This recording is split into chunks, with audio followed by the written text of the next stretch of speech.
everybody, and today, starting off Mason's Countdown to Halloween, I showed you for the 83 days till Halloween how to make a homemade black flame candle from Hocus Pocus.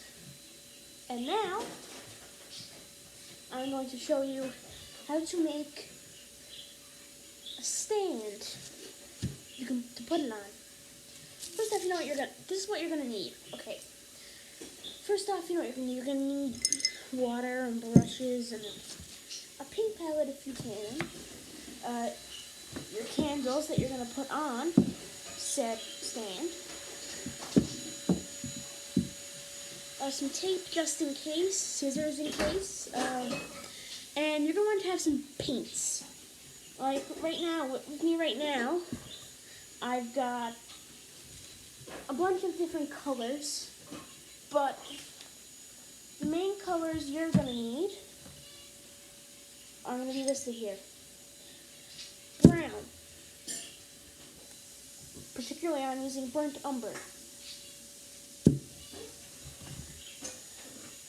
Red. I'm using Christmas red. Gold.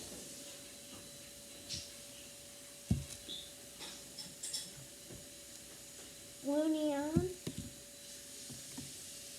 Leaf green.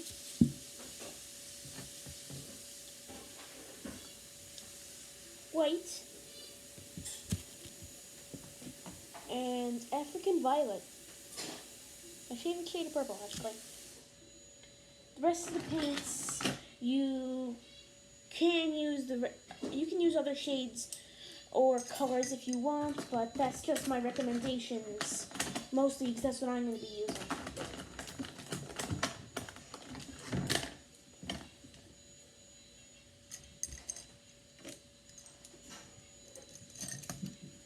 Okay.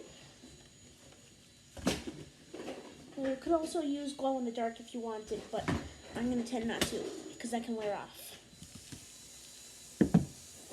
Okay, now you're going to want to start off by putting all of these colors in your color palette.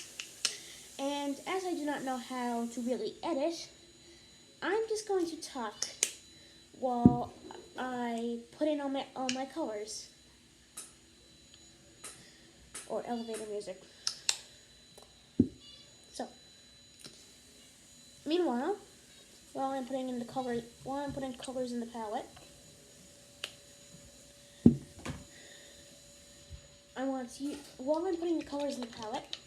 I want whoever's watching this to go down into the comments section and write your favorite Halloween movie. Why not? This is Mason's Countdown to Halloween, so write down your favorite Halloween movie.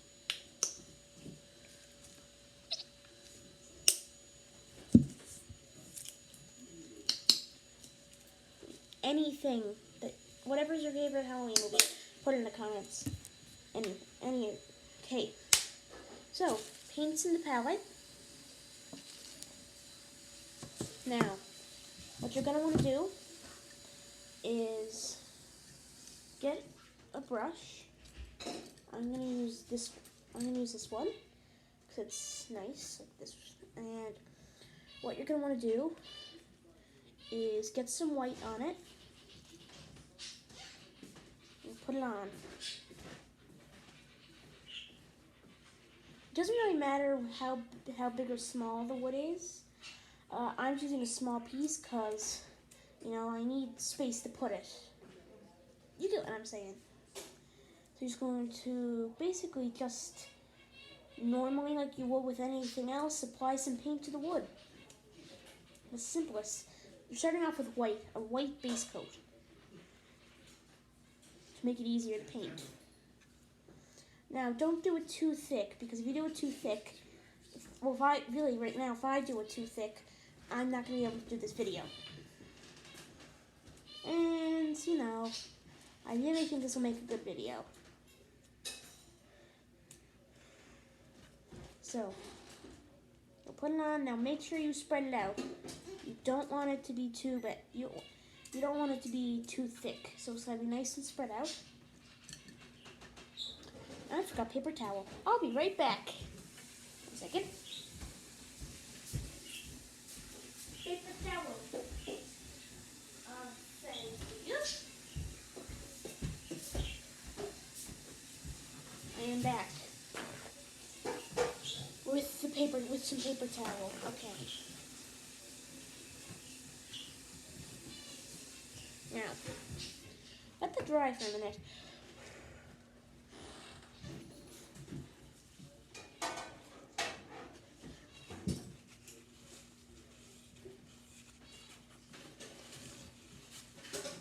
And just start rubbing off the paint.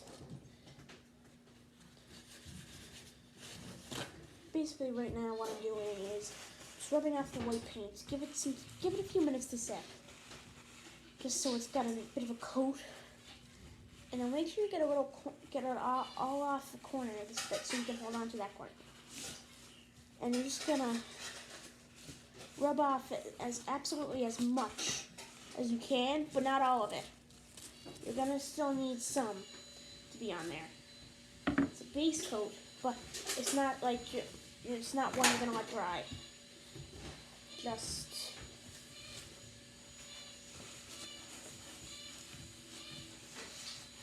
have it so, there, like that.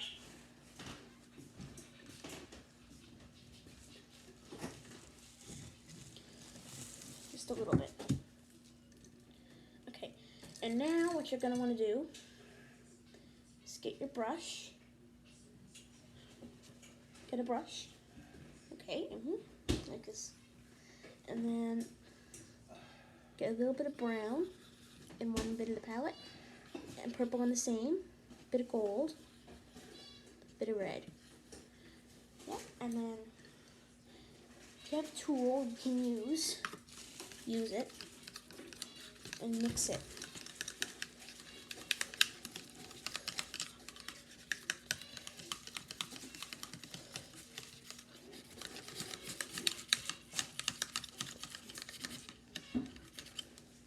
Like that. And test to see if it's to your liking. If not, which mine is not, that's okay. We'll try again. This time I'm gonna get some purple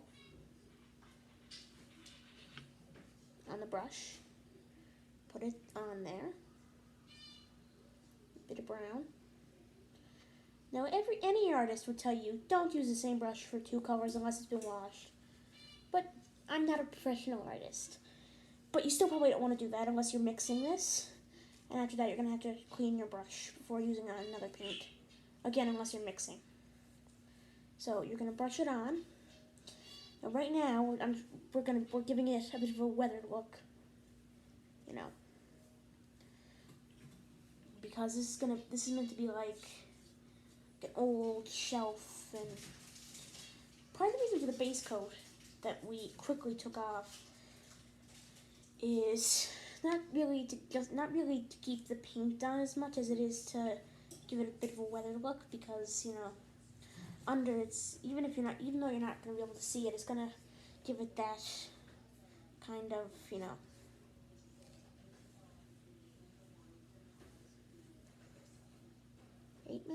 9 minutes already. Wow, this is going fast. Okay, so you're gonna paint it on. Now only move the brush in one direction, because you need clean strokes. So back and forth, up or down, or side to side. No side to side and up and up and no side and up and side. You know what I mean? No side to side and up at the same time. That really isn't a good idea.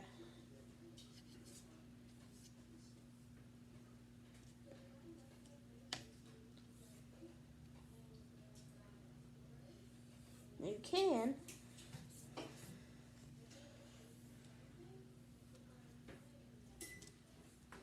but it's really up to you. Now, gotta get a nice coat.